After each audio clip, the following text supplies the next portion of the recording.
14లో మా ప్రభుత్వం అధికారం చేపట్టినప్పుడు తెలంగాణ రాష్ట్రం దేశ తలసరి ఆదాయంలో మనం కంపేర్ చేసినప్పుడు ఇతర రాష్ట్రాలతో కంపేర్ చేసినప్పుడు మనం 11వ స్థానంలో ఉన్నాం. కానీ మా 10 ఏళ్ల పాలన ఫలితం ఈరోజు గోవా, సిక్కిం లాంటి చిన్న రాష్ట్రాలు మినహాయిస్తే తలసరి ఆదాయంలో తెలంగాణ రాష్ట్రం దేశంలోనే నంబర్ 1గా నిలపడం జరిగింది. అధ్యక్ష, నేను అడుగుతా ఉన్న బట్టి గారిని, తలసరి ఆదాయం ఇంత గొప్పగా పెరిగిందంటే 10 ఏళ్ల మా పాలన ఫలితమా, 8 నెలల మీ పరిపాలనలో పెరిగిందా? దయచేసి చెప్పాలని చెప్పి నేను కోరుతా ఉన్నా. ఒకసారి గుండె మీద చేసుకొని చెప్పండి, ఎవరి పరిపాలనలో ఈరోజు దేశంలో తలసరి ఆదాయంలో ఈ రాష్ట్రం మొదటి స్థానంలో నిలబడ్డది?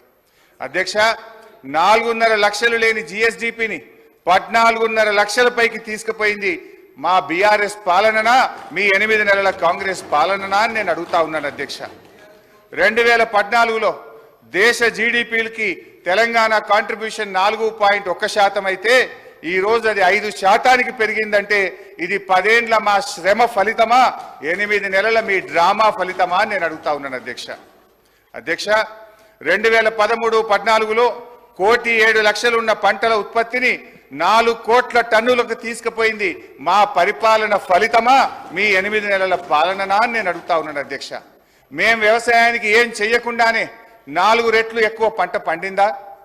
తెలంగాణ రాష్ట్రం వచ్చినాడు కరెంటు పరిస్థితి ఏంది? ఆనాడు ఏం పరిస్థితి? అడ్డు అదుపు లేని కరెంటు కోతలు, పారిశ్రామికవేత్తలు ఇందిరా పార్క్ దగ్గర ధర్నాలు, వ్యవసాయానికి అర్ధరాత్రి కరెంట్లు, గృహ అవసరాలకు పట్టబగలు కరెంటు కోతలు.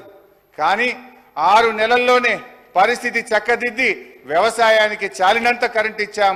2 ఏళ్ల వ్యవధిలో అన్ని రంగాలకు నాణ్యమైన 24 గంటల కరెంట్ ఇచ్చిన ప్రభుత్వం మా ప్రభుత్వం కాదా? అధ్యక్ష, ఇవన్నీ చూస్తుంటే ఈ చెయ్యి పార్టీ వాళ్ళు కూడా చెవులలో పుష్పగుచ్చాలు పెడతారని బట్టి గారి ప్రసంగం విన్నాక అర్థమవుతా ఉంది.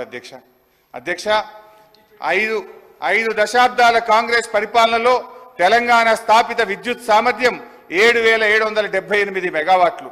పురోభివృద్ధి లేదని మీరు చెప్పిన ఒక్క దశాబ్దంలోనే తెలంగాణ స్థాపిత విద్యుత్ సామర్థ్యం 19,483 మెగావాట్లకు పెరిగింది. మీరు చేసిన దానికంటే 3 అంతలు చేశాం. ఈ మధ్య అదనంగా 1,400 మెగావాట్లు ఎన్టీపీసీ నుంచి కూడా వచ్చింది. మీ ఇందిరమ్మ రాజ్యంలో తలసరి విద్యుత్ వినియోగం ఎంతుందో తెలుసా? 1,196 యూనిట్లు.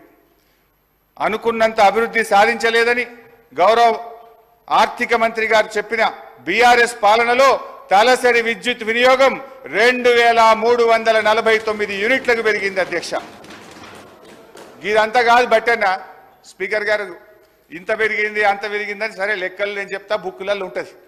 కుల్లా మీరు ఒక్క 10 నిమిషాలు టీ బ్రేక్ ఇవ్వండి. నేను బట్టి గారు పోయి అసెంబ్లీ ముంగట గన్ పార్క్ మీద రోడ్డు మీద నిలబెడతాం. రోడ్డు మీద పోయే 10 మందిని బీఆర్ఎస్ పాలనలో కరెంటు మంచిగుందా, కాంగ్రెస్ వచ్చిన 8 నెలల కరెంటు మంచిగుందా అని అడుగుదాం. కుల్లా జనం చెప్తారు కదా అధ్యక్ష. మాది బాగలేదు పురోభివృద్ధి సాధించలేదని మాటలు చెప్తే అయిపోతుంది అధ్యక్ష.